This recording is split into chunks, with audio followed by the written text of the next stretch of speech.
Muy buenas noches. Bienvenidos, bienvenidas a una nueva edición de estas conversatorios, conferencias virtuales desde la Maestría en Desarrollo Territorial de la UCA estamos desarrollando a través del tiempo. Quiero agradecer en principio a Milagro Alvarado, nuestra invitada, que es coordinadora territorial de Oriente de la colectiva feminista, y a quienes nos escuchan y nos siguen a través de las redes por su acompañamiento, por su interés en la temática. Déjenme reiterar ese saludo y darles la más cordial de la bienvenida. Muchas gracias, bienvenida, Milagro.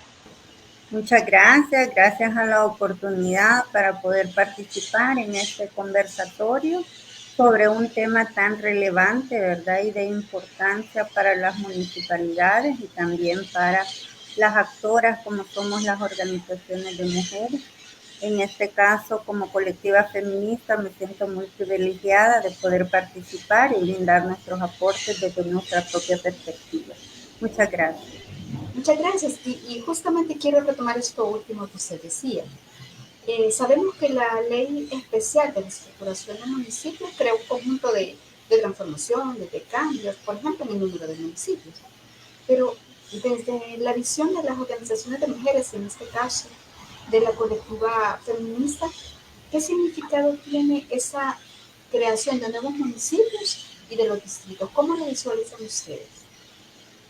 Bueno, primero quizás hemos analizado, ¿verdad?, el hecho de que se creara una nueva normativa que hace una propuesta, digamos, de reducción de municipios, es decir, pasar de 262 municipios a constituir 44 y luego que esos 262 tengan una reconfiguración como distritos. Primero, como organizaciones de mujeres, pues nosotras hemos analizado sobre las razones o los fundamentos que se ha puesto por parte de la Asamblea Legislativa a la hora de aprobar esta nueva normativa. Hemos identificado, por ejemplo, que esta propuesta surge como una iniciativa para contrarrestar o atacar, digamos, la corrupción que supuestamente, ¿verdad?, se ha realizado históricamente por los mecanismos de gobernanza que tienen los gobiernos locales.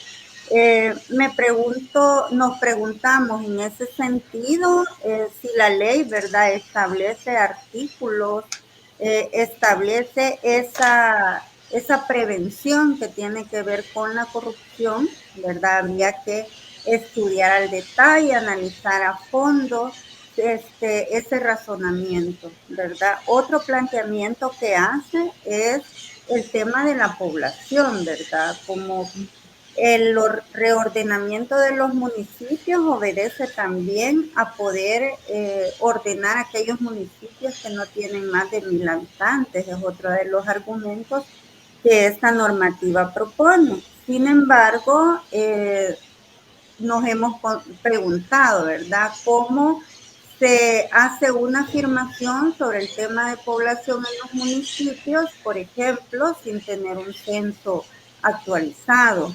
El censo que tiene el país, ¿verdad?, data desde el 2007, es un censo bastante desactualizado, y las proyecciones en cuanto a los informes, las estadísticas, las proyecciones de población, pues no están, ¿verdad?, verificadas bajo una actualización.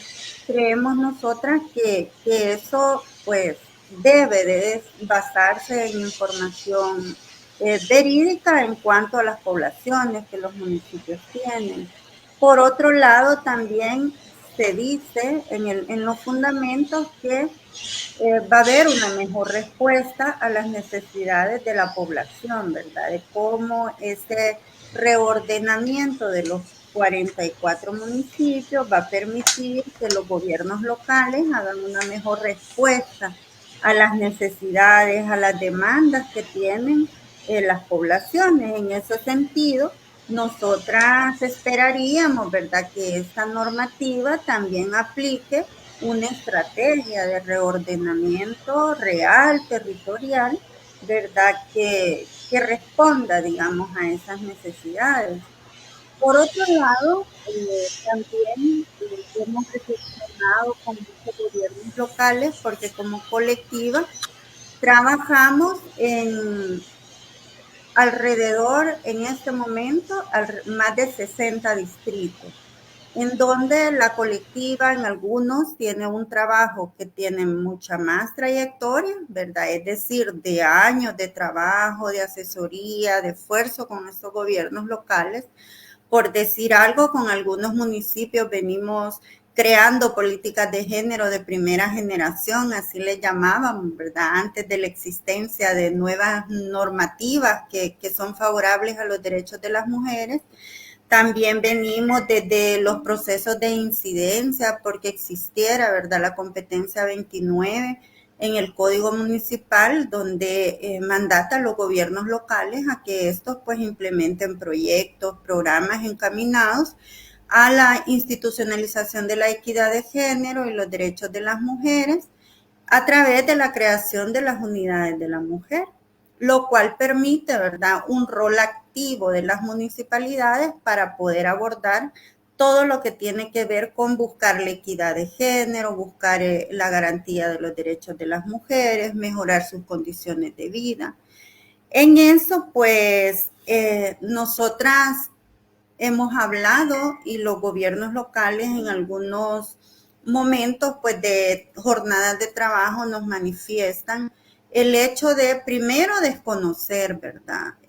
Desconocer el contenido de la ley. Segundo, desconocer el mecanismo concreto que se va a aplicar para poder territorializar esa ley, ¿verdad? Y esto también, esta opinión también concuerda con la valoración de la población. Es decir, el trabajo territorial que nosotras hacemos con alrededor de 90 organizaciones locales de mujeres, de jóvenes, de población LGTBI, también nos dice, ¿verdad?, que la mayoría de la población pues desconoce el contenido de la ley.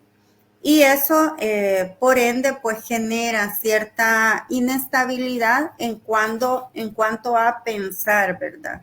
¿Qué rol realmente están teniendo los gobiernos locales en el diseño, en la pensada de esta ley? ¿Qué rol están teniendo estos gobiernos locales realmente de cómo participar de forma consultada, de forma planificada? Y por ende también pues la población, ¿verdad? Se pregunta mucho, por ejemplo, si esta ley va a garantizar mecanismos de participación ciudadana para que esto sea de una forma consultada. Se pregunta también, ¿verdad?, qué pasará con los procesos de articulación interinstitucional que existen ahora en los distritos, donde hay instituciones del gobierno central, hay gobiernos locales y habemos organizaciones de sociedad civil involucradas en procesos de planificación, ¿verdad? Como por ejemplo los comités municipales de prevención de violencia, las mesas intersectoriales de coordinación interinstitucional. Entonces hay como todo una situación, digamos, que genera en este momento quizás un poco más de interrogantes que de certezas en cuanto a qué va a suceder con la aplicación de esta normativa. Por otro lado, también viene, ¿verdad?, en relación a el discurso, digamos, en relación a el gobierno central y cómo se garantiza también la articulación de las políticas locales con las políticas nacionales, de la normativa nacional que hay en relación a los derechos de las mujeres, como esta normativa, por ejemplo, la Ley Especial Integral para una vida libre de violencia y la Ley de Equidad e Igualdad de las mujeres, como, ¿verdad?, estas normativas que tienen artículos especiales y indicados realmente para el trabajo de las municipalidades, cómo eso se va a articular, cómo va a ser sinergia para que realmente podamos seguir, ¿verdad?, en un proceso donde la garantía de los derechos de las mujeres no se pierde. Entonces Sí, hay como un montón de preguntas, ¿verdad? En ese aspecto. sí, muchas gracias, Milagros. Sí, me parece sumamente interesante estos, digamos, esta reflexión que usted ha hecho en estos primeros minutos. En ese sentido, me parece relevante y me gustaría destacar un par de cosas que usted señalaba. Por ejemplo, en relación a cómo impacta esa falta de información, de conocimiento sobre cómo se van a hacer esas articulaciones. Usted dice, en los distritos hay, pero es como si se desarrolló en algún momento esa relación intersectorial, interinstitucional, y qué va a pasar con esas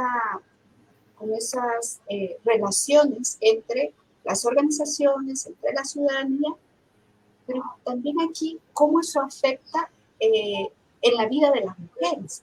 Porque si las unidades que usted mencionaba de la mujer, la implementación de la competencia número 29 del Código Municipal, referida a la existencia de programas, procesos, creación de unidades de la mujer, ¿verdad? En los municipios, ¿cómo podríamos decir que afecta en la vida, en lo cotidiano de la, De que la son vida de la... estratégicas, sí, que son para la vida de las mujeres importantes? ¿Cómo afecta y cómo ustedes lo están visualizando?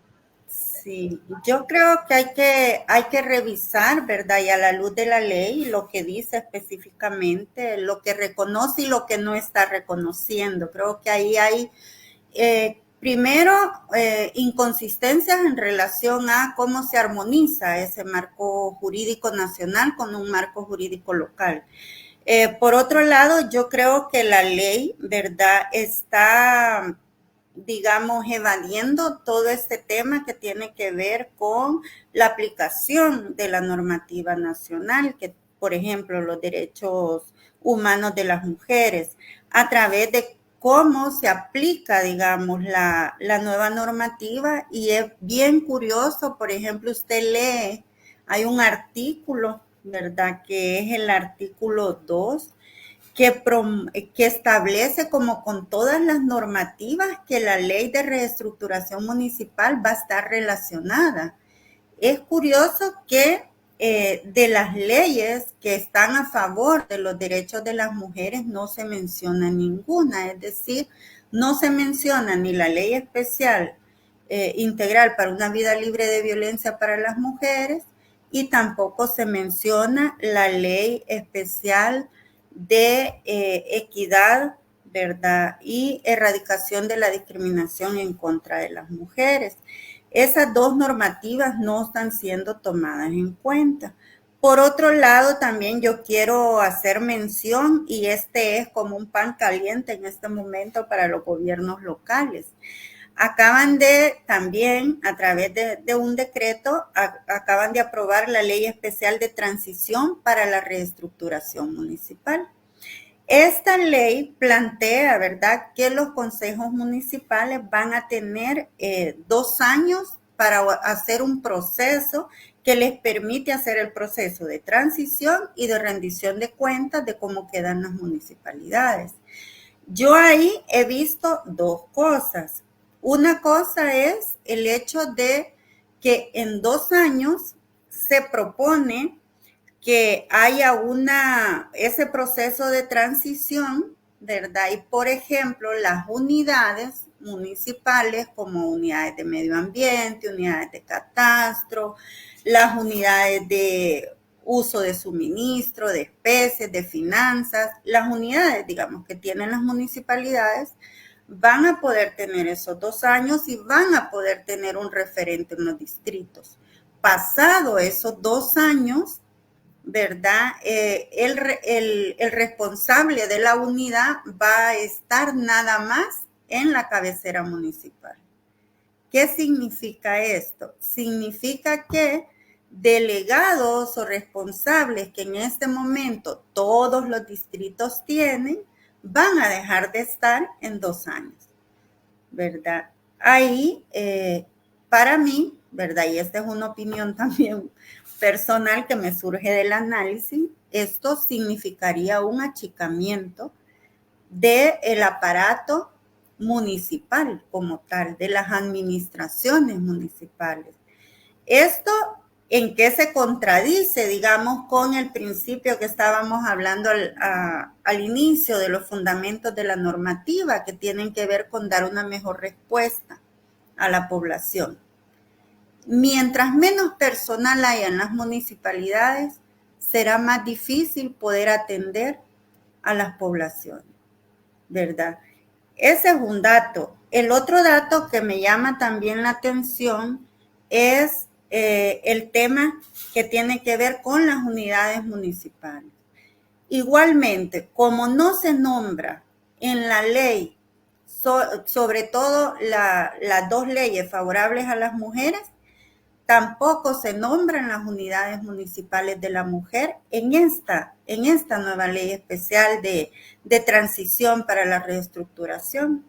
Entonces, en este caso, mi conclusión es que el tema que tiene que ver con la transversalización del enfoque de género en la gestión municipal, con la garantía de los derechos humanos de las mujeres, se está dejando fuera de este marco normativo. Y para nosotras eso sí es grave.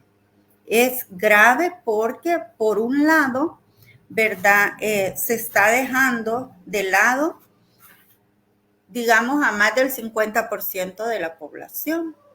Pero este argumento, pongamos que es un argumento rayado, ¿verdad? Pero pongamos el argumento de las condiciones reales en que las mujeres viven. Las mujeres, para participar, para estar en proyectos de desarrollo de sus municipios, primero no tienen el mismo punto de partida que los hombres.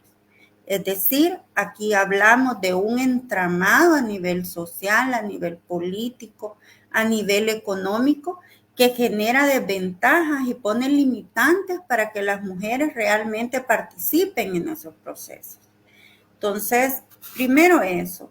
Luego, creo yo que también es por parte de la Asamblea Legislativa, al generar estos instrumentos e ignorar el tema de los problemas también que tiene que ver con los derechos de las mujeres, es un irrespeto, es una falta de reconocimiento también y de compromiso con los derechos de las mujeres, siendo la Asamblea Legislativa pues nuestra máxima, ¿verdad?, instancia donde se aprueban todos estas leyes. Y por tanto, nosotras creemos que hay una falta de garantía de los derechos humanos de las mujeres en el ámbito municipal. Por otro lado, también es la ausencia de políticas, programas y proyectos que conlleven ese enfoque de género, ¿verdad?, que conlleven realmente esa transversalización que permite el diseño de políticas inclusivas, que permite reconocer que los municipios tienen hombres, tienen mujeres, tienen una población también diversa, que no se está reconociendo.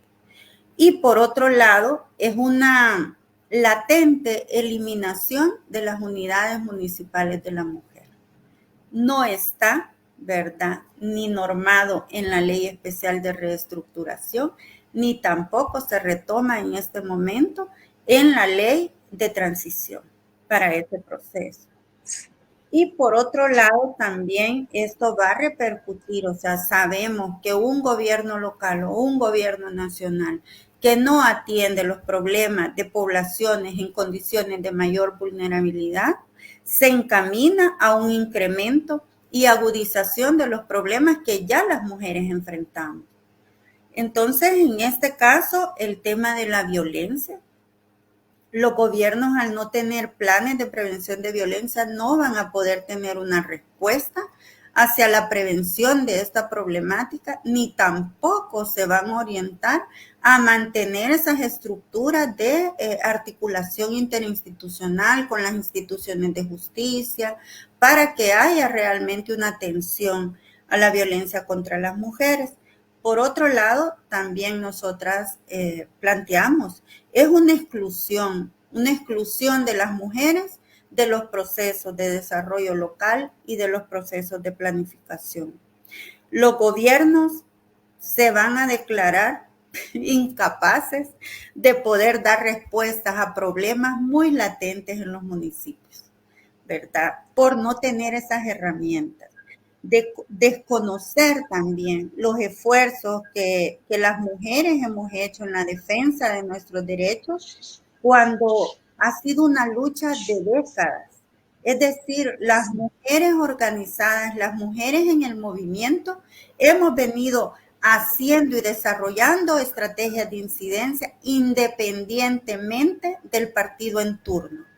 Y yo creo que eso es bien importante reivindicarlo por nuestra parte, ¿verdad? Porque las organizaciones feministas y de mujeres hemos llevado décadas incidiendo para que las instituciones de gobierno nos incluyan en sus políticas, nos incluyan en sus normativas, pero que además también avancemos hacia un reconocimiento de las mujeres, de sus derechos y de otras poblaciones también, como personas LGTBI, la niñez, por ejemplo, ¿verdad?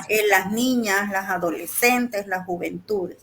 Cuando esto creo yo que es tan importante en el tema de la gestión municipal y territorial, debido a que es un aporte que las organizaciones hemos hecho. Sí, y ahí, sí, y ahí perdone que la interrumpa, pero me hace reflexionar sobre esto que usted dice. Bueno, se desconoce esto, hay un problema que desde la visión de las organizaciones se está identificando que tiene que ver con la ausencia de programas, políticas inclusivas sobre la exclusión de alguna manera, por lo que usted está comentando. Pero también me hace pensar, bueno, se había avanzado en la construcción, por ejemplo, usted decía, de política de la mujer, de política de primera generación, de un nivel de articulación, pero también me hace pensar entonces qué va a pasar con algunos mecanismos de participación ciudadana que se podrían haber desarrollado en los municipios y en el que por supuesto participaban, como usted señala, población de diversos sectores, de diversos espacios, y entonces, ¿será que hay una desacumulación en todo esto a partir de lo que, por lo menos de lo que conocemos hasta este momento, de la ley especial de reestructuración, que ese nombre, pues como en algún momento se ha comentado, tiene que ver con que pone encima de otros instrumentos jurídicos, de otras normativas. Entonces, va por encima de eso y que está vigente desde junio del 2023. Y en la Ley Especial de Transición para la Reestructuración Municipal se da un plazo de 2 años para como hacer esa transición. Entonces, ¿cuál será el sentido? ¿Cómo se establecerán esas relaciones? Es un poco parte de las preguntas que me surgía a partir de sus inquietudes que me parecen válidas. ¿Cómo se va a producir ese nivel de interrelación? ¿Y qué va a pasar, por ejemplo, con los proyectos que estaban impulsando las unidades de la mujer? En relación a lo que ella decía, de cómo afecta la vida de las mujeres. En este sentido, fíjese que hay como varias interrogantes, por eso le decía, en este momento, la población misma, al desconocer esta normativa, ¿verdad? De hecho, hay un comportamiento ahorita, un comportamiento ciudadano, por decir así, que está dejando de creer en el sistema. Está dejando de creer en la institucionalidad. ¿Pero por qué? Realmente, ¿verdad? Es una manera de tener una respuesta ante gobernantes, ¿verdad? Donde la población no se está sintiendo, primero, representada, segundo, escuchada, porque la opinión de la población, cuando hacemos grupos focales, cuando hacemos encuestas sobre la situación, siempre arrojan, ¿verdad? Temas, por ejemplo, que los espacios de participación ciudadana poco a poco han dejado de estar existiendo. Por ejemplo, la política y la ley de acceso a la información pública, donde las comunidades, donde las ADESCO, donde las organizaciones se motivaban a usar el mecanismo y solicitar información pública que por derecho nos corresponde saber.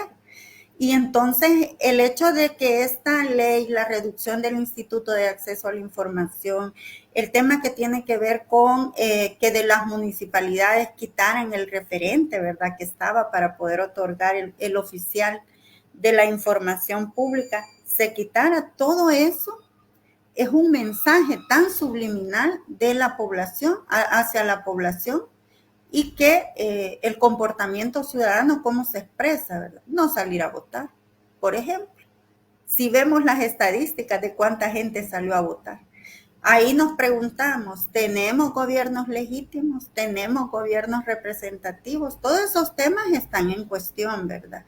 Más sin embargo, creo yo que es muy amplia esa temática, pero yo sí quisiera como poner acento en algunos puntos. Por ejemplo, como población podemos prestar atención a que esta normativa que supone esta reestructuración de municipios realmente va a suponer una mejora en los servicios y la garantía de los derechos de la población. ¿Será así? O sea, es necesario que como población observemos, vigilemos. También, por ejemplo, si se implementan mecanismos adecuados hacia el desarrollo. ¿Están preparadas las municipalidades para hacer frente a los retos de una planificación territorial que realmente ponga en el centro a las personas la garantía de sus derechos y que analice profundamente las condiciones en que vivimos? ¿Realmente puede suceder eso? ¿Realmente los procesos de rendición de cuentas se van a ver fortalecidos? Las ADESCOs, las organizaciones, las comunidades, vamos a tener la oportunidad, por ejemplo, de participar en procesos de consulta sobre planes, sobre presupuestos participativos. ¿Dónde queda toda esa aspiración de tener en cuenta a las organizaciones?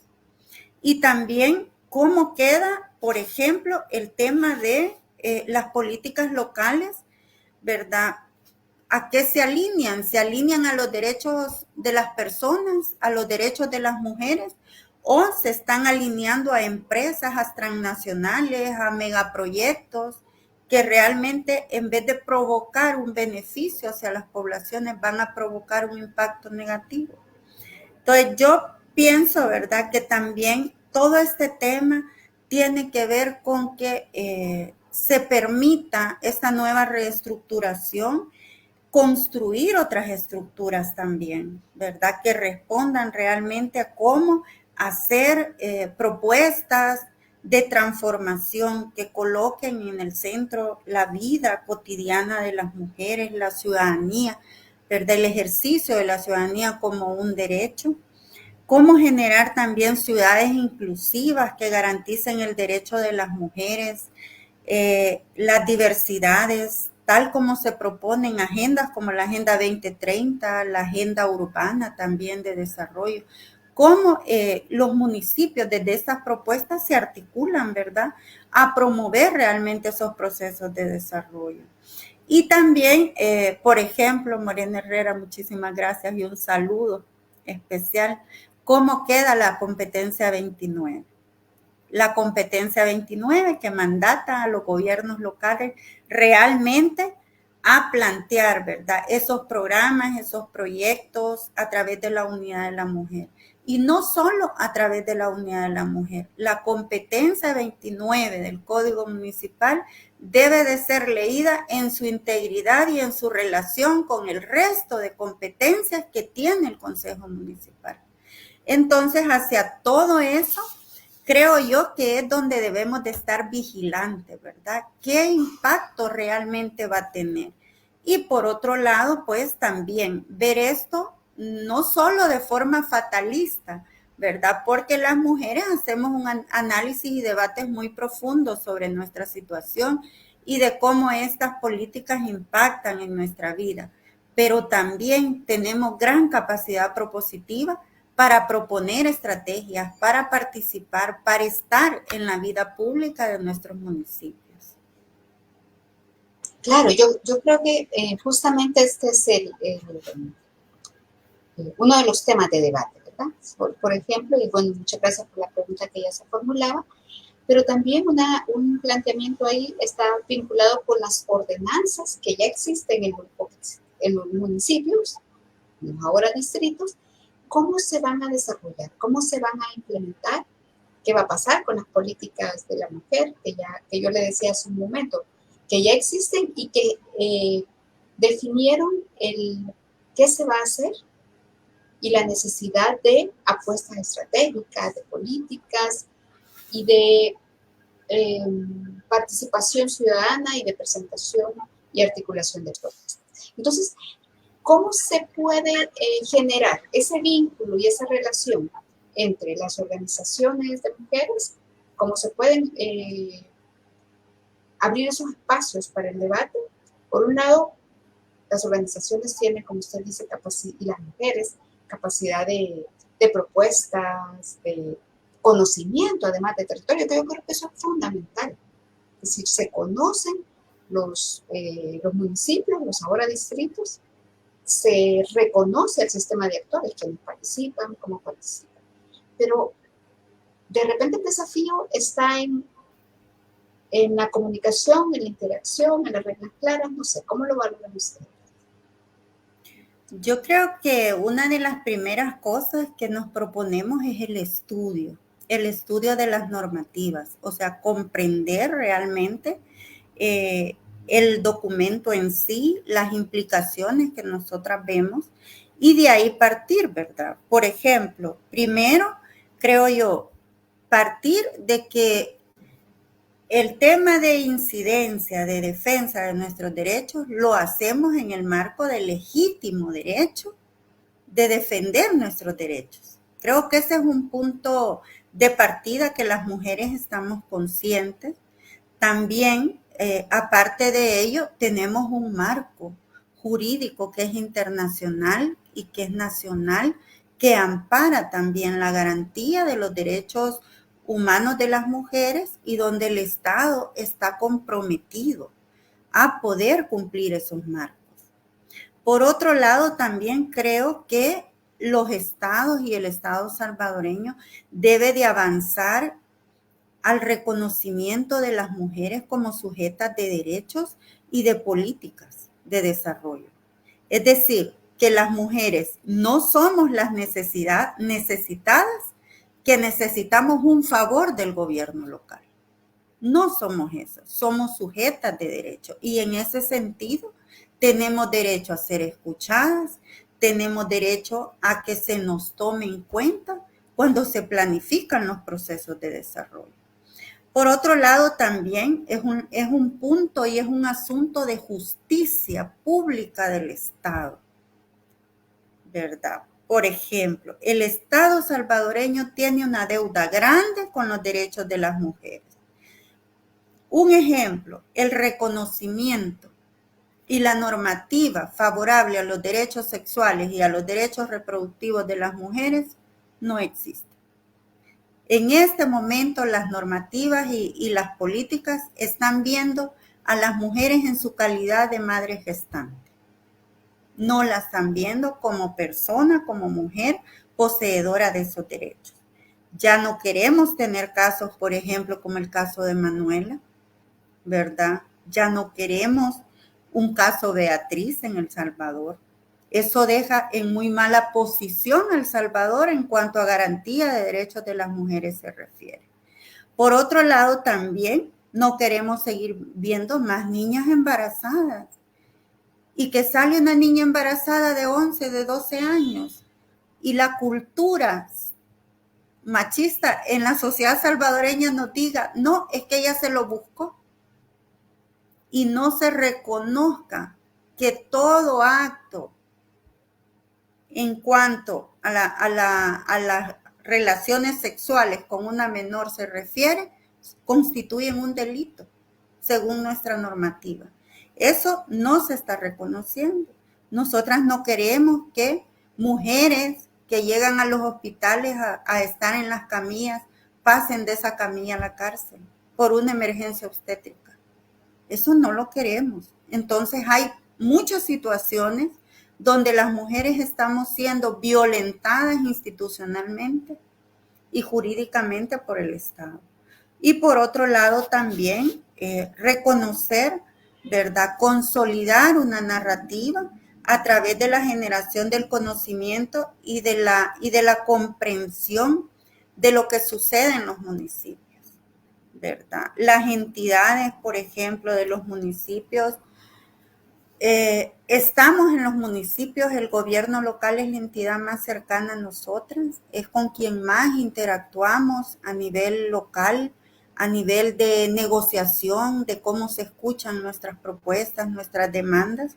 Entonces creemos nosotras que debe de haber una apertura por parte de los gobiernos locales, del gobierno local y también de las instituciones del gobierno nacional. Por otro lado, creemos también, ¿verdad?, el seguimiento y la actualización de nuestra propia agenda.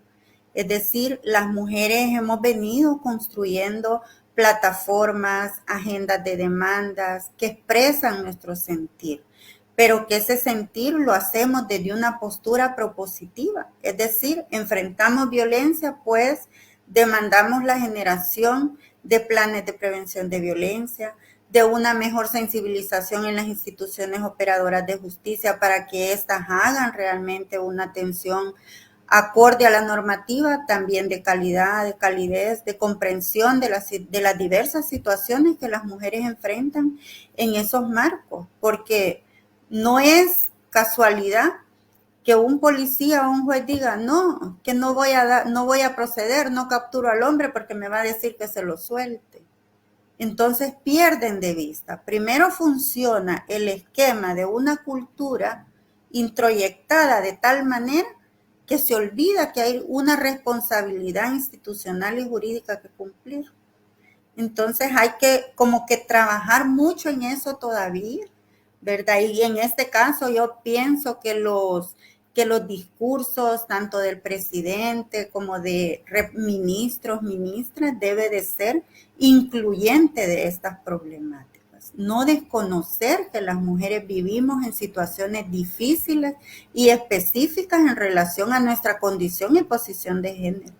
Entonces eso también, ¿verdad? El tema de cómo las mujeres también hacemos un trabajo por seguir visibilizándonos. O sea, las mujeres luchamos cada día porque nuestro derecho a ser escuchadas y ser reconocidas con nuestras demandas se dé, ¿verdad? Y no se vea como, las pleitistas, hay toda una estigmatización alrededor del feminismo, de las propuestas que nosotras hacemos, hablan sobre la forma adecuada de pedir, dicen, o de solicitar, algunos ya avanzan un poquito, pero sí creemos que hay como muchos factores que todavía constituyen desafíos para nosotras, son grandes retos. En este sentido también yo quisiera señalar, ¿verdad?, en el caso del Estado salvadoreño, a quién está escuchando en estos temas de derechos de las mujeres,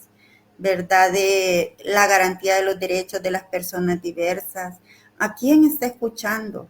¿Qué se imprime? Por ejemplo, lo que mandó en el Ministerio de Educación a eliminar la educación integral de la sexualidad. Creo que ese es un grave error, ¿verdad? Porque la educación ayuda, la EIS ayuda realmente a que las personas podamos tener una mayor coherencia en nuestra formación de derechos sexuales, derechos reproductivos y también podamos ejercer una sexualidad libre, pero también una sexualidad responsable. La EIS le va a llevar a entender a un niño, en esto de que hablan de que no educamos a los hombres, la EIS lleva a entender a un niño y a los hombres que, por ejemplo, la violencia sexual se puede parar si también los hombres son sensibilizados, si también ellos entienden que, bueno, lo entienden, ¿verdad? Pero entiendan que la mujer también es una igual, es una persona igual y que merece respeto.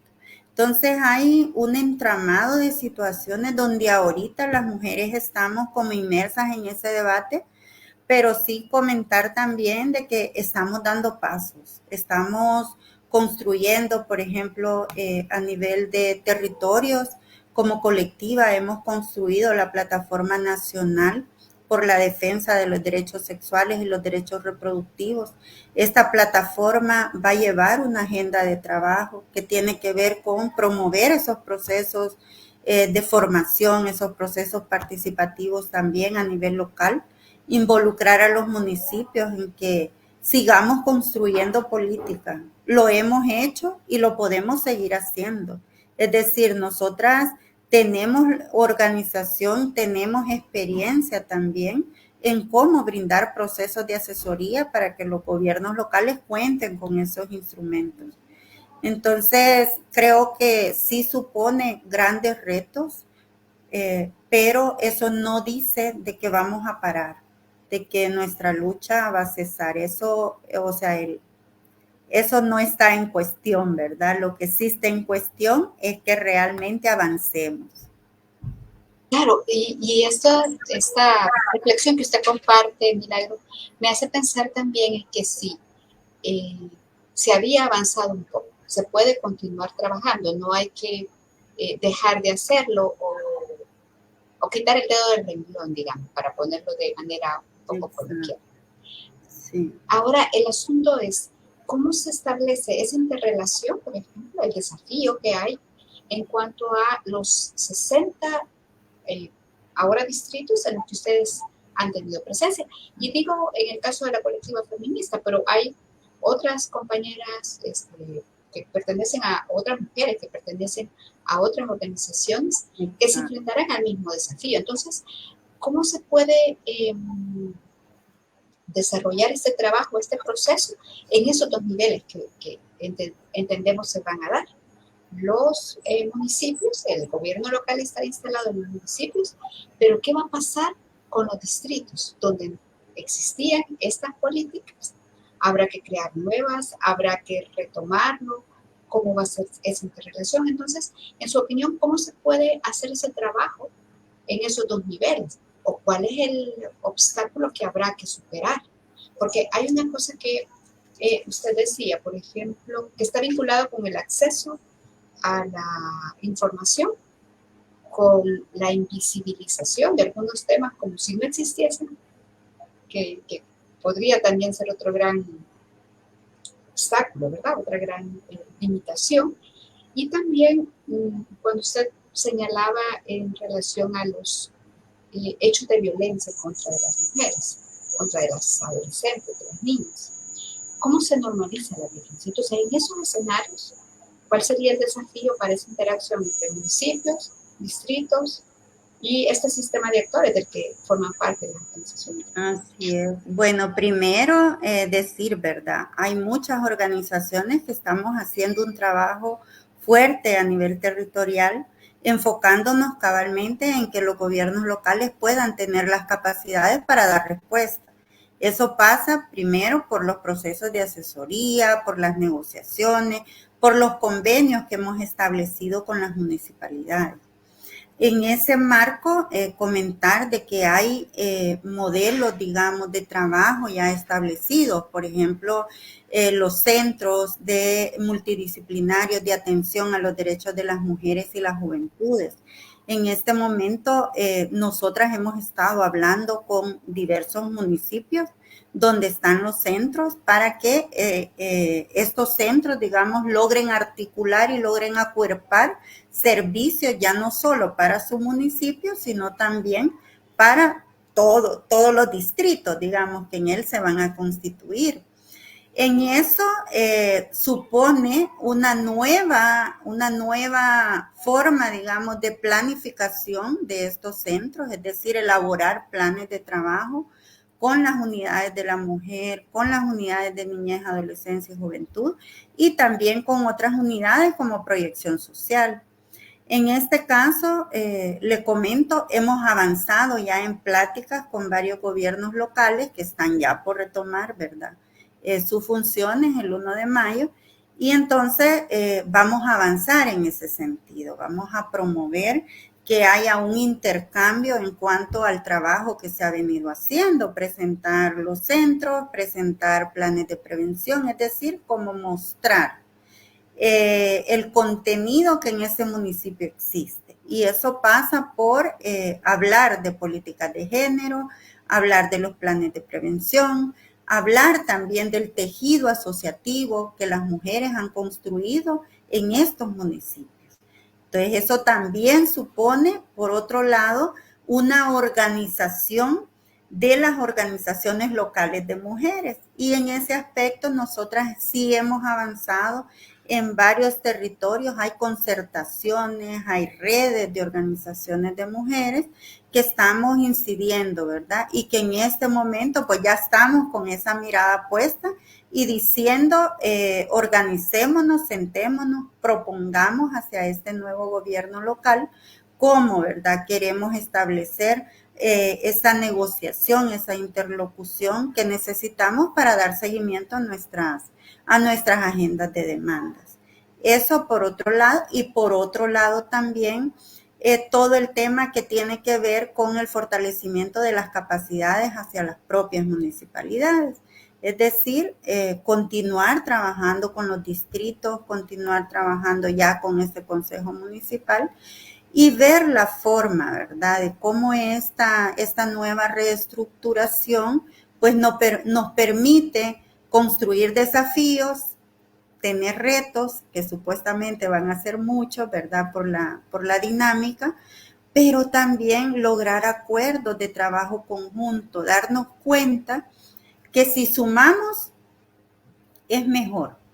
Es decir, si trabajamos articuladamente, vamos a tener mejores resultados y vamos a poder encaminarnos realmente a procesos democráticos en los municipios. Claro, sin duda, si se presenta la oportunidad de diálogo, de interlocución, de escucha activa, seguramente eso es una oportunidad. Ahora, sí, el reconocimiento a la diversidad siempre será importante, entonces yo creo que con lo que usted plantea hay una oportunidad.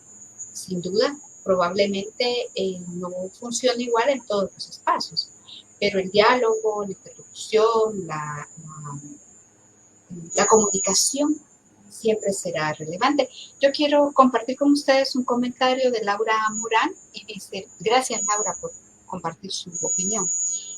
La voz de las mujeres debe escucharse a fin de promover la participación ciudadana activa en los procesos de desarrollo territorial, ya que las necesidades, dice Laura, que presentan las mujeres son distintas en cada territorio, pero exigimos demandas prioritarias como territorios libres de violencia contra las mujeres, para la niñez y para las personas con discapacidad. Es muy importante reforzar las dependencias municipales que trabajan con mujeres, juventudes, entre otras poblaciones. Esto me parece relevante, justamente esta noción de juventudes, que también está vinculado con la diversidad. Es decir, no es lo mismo ser un joven empobrecido, un joven que pertenece al área rural o urbana. Entonces creo que ese también es un debate bien relevante, porque no es lo mismo ser una mujer joven rural o urbana. Y creo que ahí hay un desafío bien interesante. Sí, justamente, fíjese, este comentario es muy atinado en relación a cómo también, ¿verdad?, las mujeres estamos con nuestras propuestas de demandas y justamente nosotras, una metodología que ha sido muy útil, ¿verdad?, es hacer diagnósticos con perspectiva de género para poder identificar primero, todas las necesidades, pero también de forma específica, porque hay un tema relevante que es toda la parte que tiene que ver con la interseccionalidad, ¿verdad? De cómo una misma persona, es decir, una mujer, no es lo mismo sea una mujer joven, una niña, ¿verdad?, una adolescente, que ser ya una mujer adulta o una mujer adulta mayor, por ejemplo. No es lo mismo ser mujer y aparte ser lesbiana.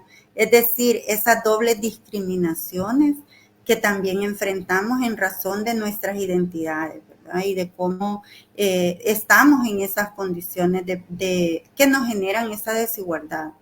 Es decir, que los gobiernos locales también tendrán este gran reto, ¿verdad? Porque en los territorios Si bien es cierto, hay poca participación, pero también existen liderazgos importantes que van a poner en el centro de las agendas el tema de la exigencia por nuestros derechos.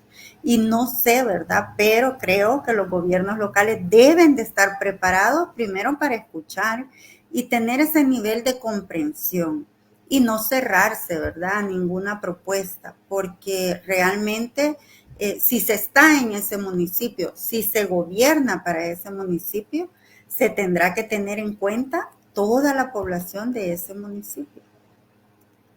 Claro, justamente el tema de la representatividad, de lo que usted ya mencionaba, el nivel de gobierno más próximo con las personas, para la identificación de las necesidades, los compromisos estratégicos, porque yo creo que hay otro debate ahí que tiene que ver con lo estratégico, en la vida de las mujeres, pero en la vida de las juventudes, en la vida de la población en términos generales.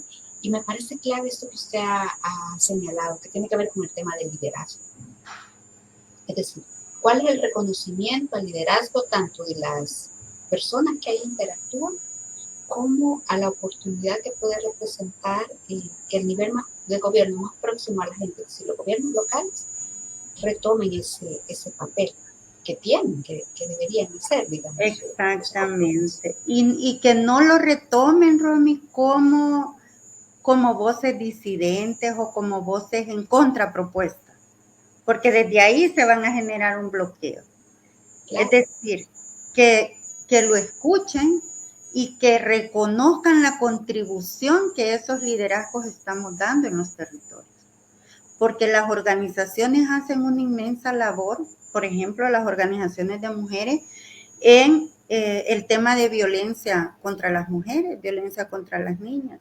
Son las primeras en las comunidades en detectar casos, en contribuir, en acompañar, ¿verdad? En darnos cuenta de cómo podemos nosotras trabajar en esa comunidad, a veces implementando proyectos, iniciativas comunitarias que van desde desarrollo de procesos de sensibilización a través de charlas, a través de conversatorios comunitarios, encuentros familiares, ¿verdad? Ahí se juntan las familias a hablar de cómo la familia ve el tema de violencia, de qué hace la familia cuando se presenta una situación.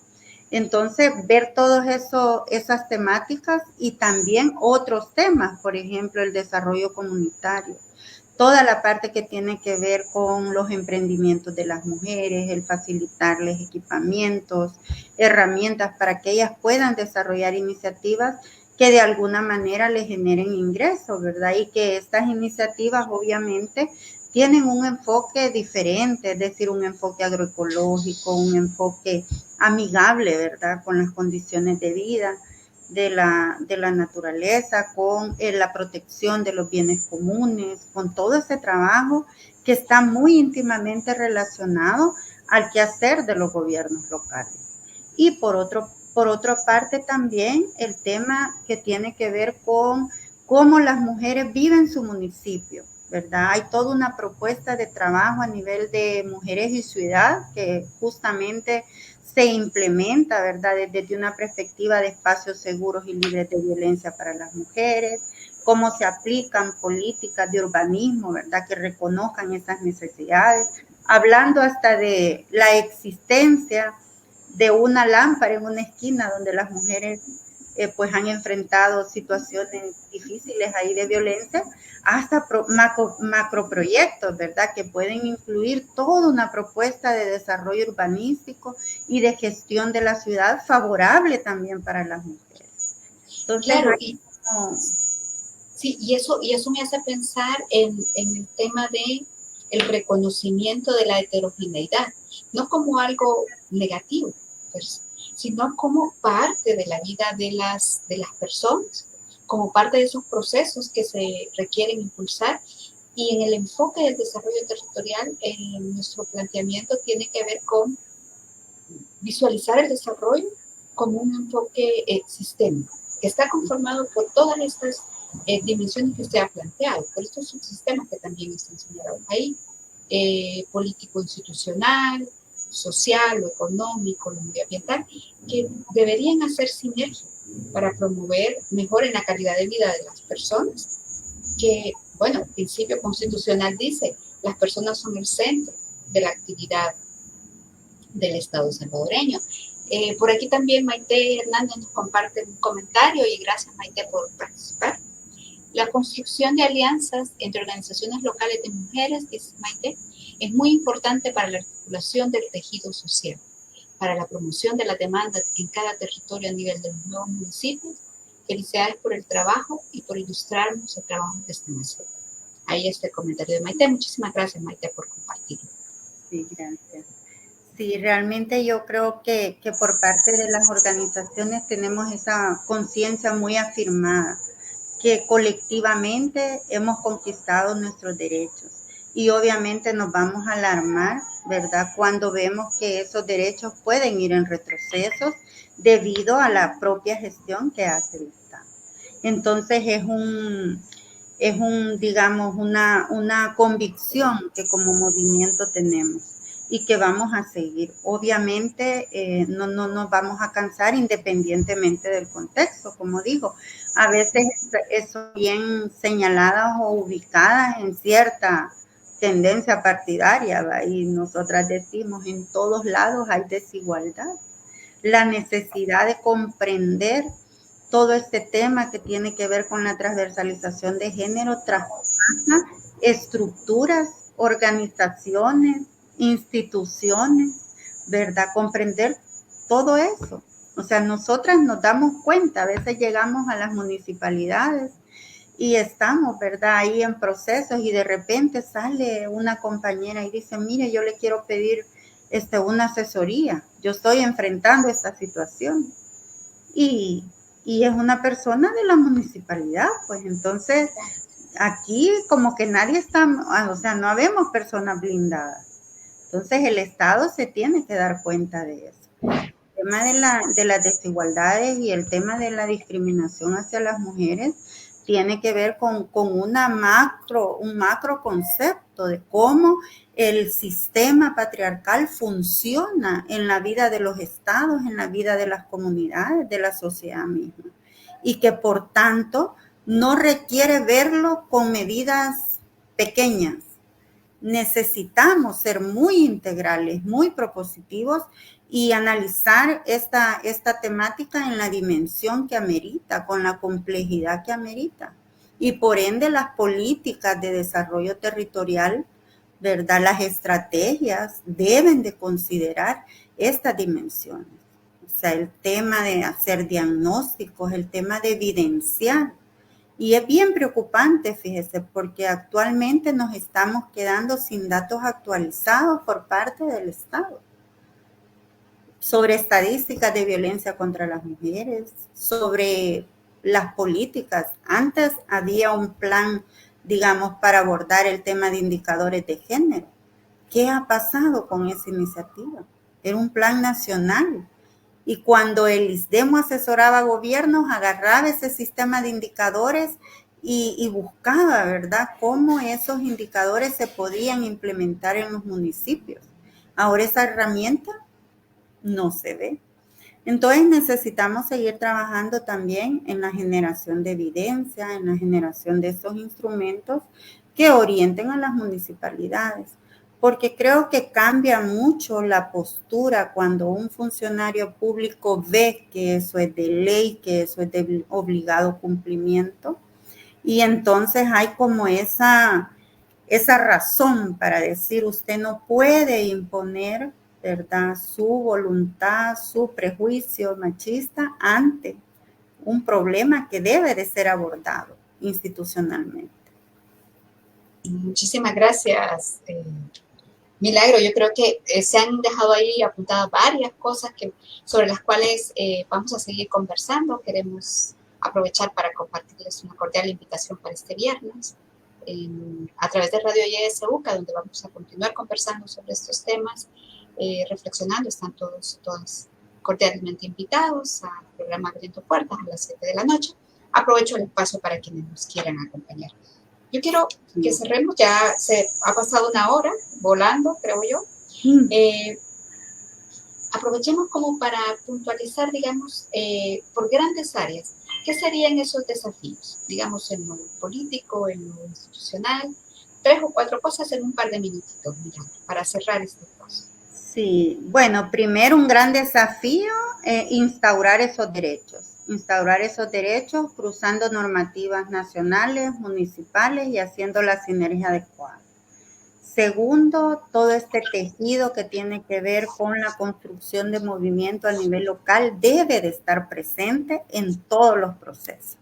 Es decir, desde procesos diagnósticos, desde procesos de consulta, hasta el diseño de políticas y construcción de planes.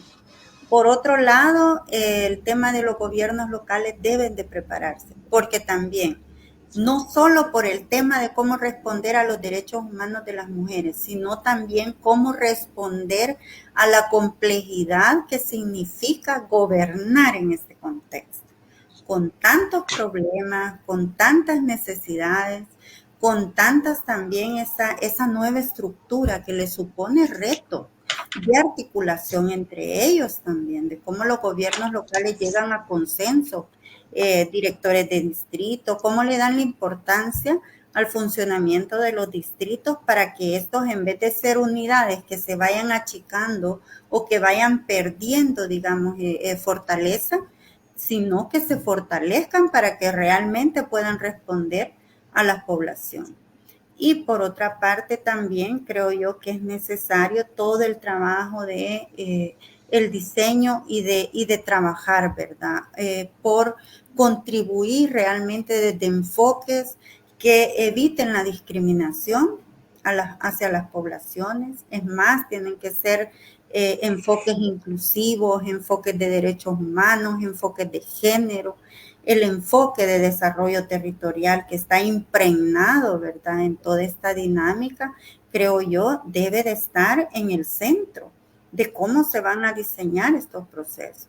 Y por otro lado, lo que planteamos las organizaciones, nuestras demandas, nuestras agendas políticas deben de estar también en la mesa de discusión de los gobiernos locales. De esa manera vamos a poder realmente establecer, ¿verdad? No tenerle miedo, por ejemplo, a la rendición de cuentas, ¿verdad? Es un derecho que la ciudadanía tenemos y también de ellos es un deber.